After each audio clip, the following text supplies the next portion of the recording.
There are many art programs, some free and some paid. This video will try to focus on free to low-cost resources in order to save the wallets of hobby collectors like myself, but there are many higher-cost options. This video will also exclusively focus on mobile apps rather than computers.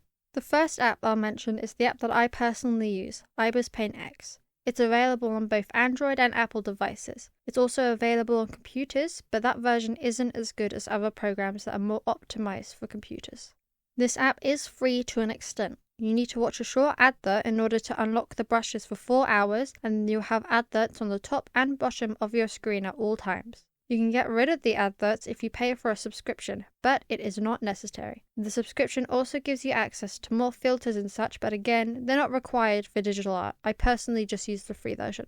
The pros of this app is that it's basically free. It's a simple app with lots of features and allows you to record time lapses. If you don't know what time lapses are, they are videos showing the process of your art. They will have been on the background footage for most of this video so far, and you'll see more of them throughout the video and broadly in the art space. The only con of Ibis Paint X is that it has adverts that temporarily lock some features. The next application is Procreate. It's a low-cost app that is exclusive to Apple devices. I've never used it, however lots of artists, including some that we'll mention later, use this as their primary drawing app.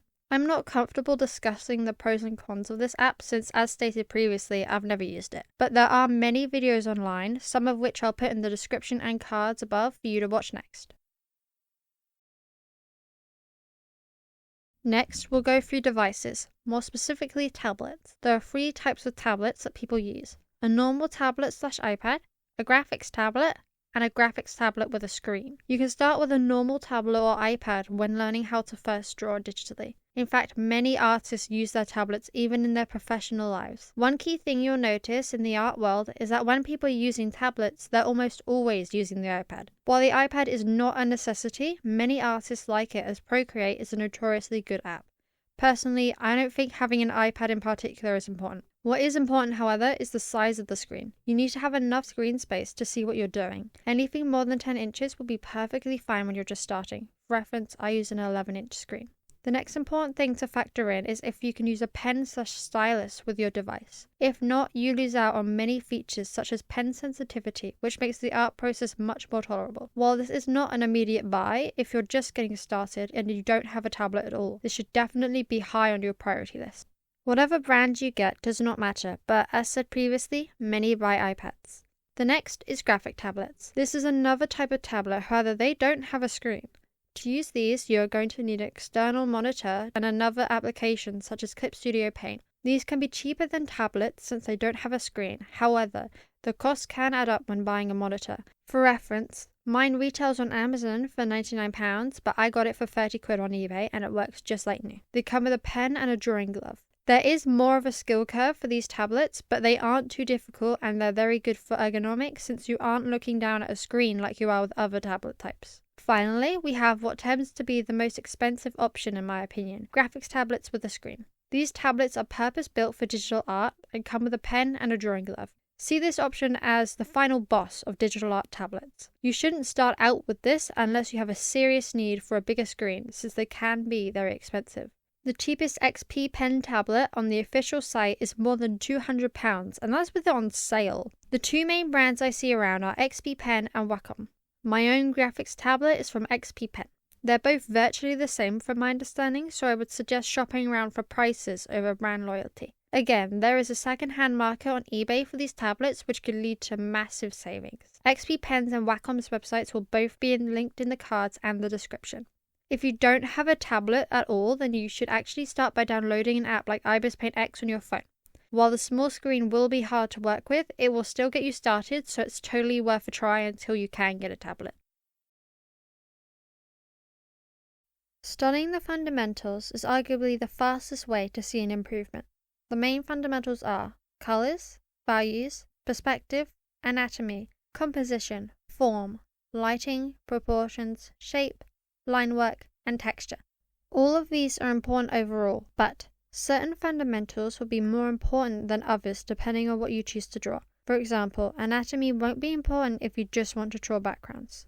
When starting, do a little bit of everything. Once you've figured out what you want to focus on drawing, be it people or backgrounds, you should specialize. There are countless resources online on how to learn each individual fundamental, some of which I will have in the cards and in the description. This segment will focus on YouTube creators in particular, but many of those mentioned will also be on other platforms. Also, remember that these aren't the only people you can follow.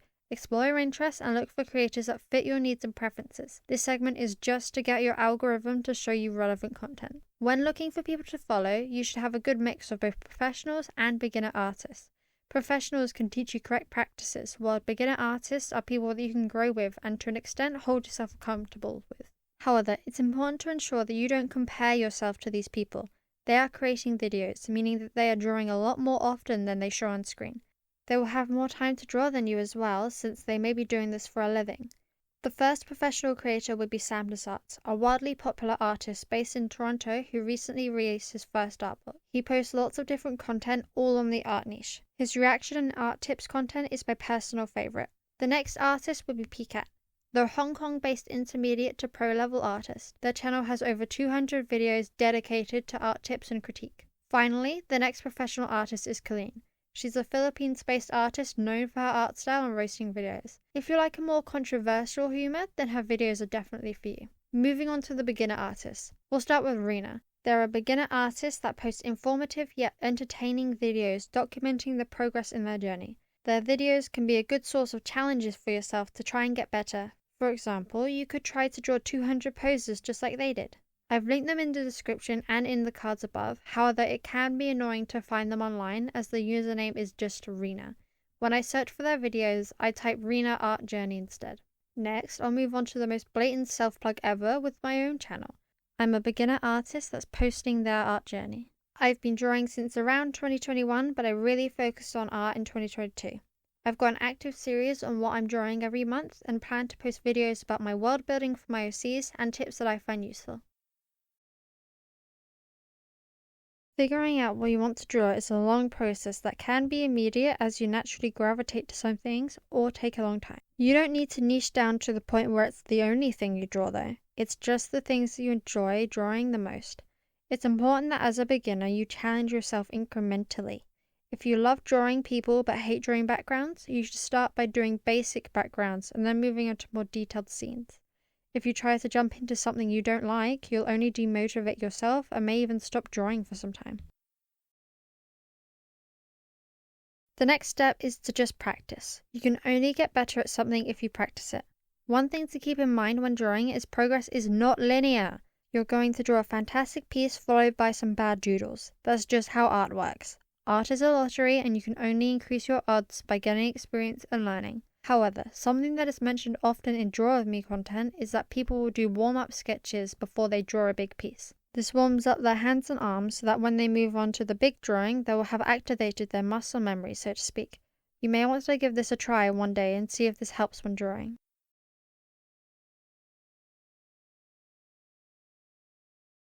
Keeping your art somewhere is important. While some art programs do have a cloud storage option, it may be locked behind a paywall. I personally back up my work to Google Drive, however there are other options such as iCloud or Dropbox if anyone still uses that. Drawings, even beginner sketches if you can even call them that, are important to back up so that you have a benchmark to see just how far you've come as an artist. Often people grow frustrated thinking that they aren't progressing fast enough. Seeing your old pieces you once looked at with pride can easily reset that frustration. The other reason to back up your beginner drawings is just for nostalgia. I and many artists made the mistake of not backing up our work before switching devices, and now all of the beginning pieces we did are gone. Don't be like us, back up your doodles. Now, the final step to learning digital art is to get drawing. I've given you all the information I have and some personal tips that I wish people have told me before. If you like this video and want to support me, then I'd really appreciate it if you liked and subscribed. Good luck drawing hands. This is how to start a digital art. Bye bye. Bye bye. Bye bye.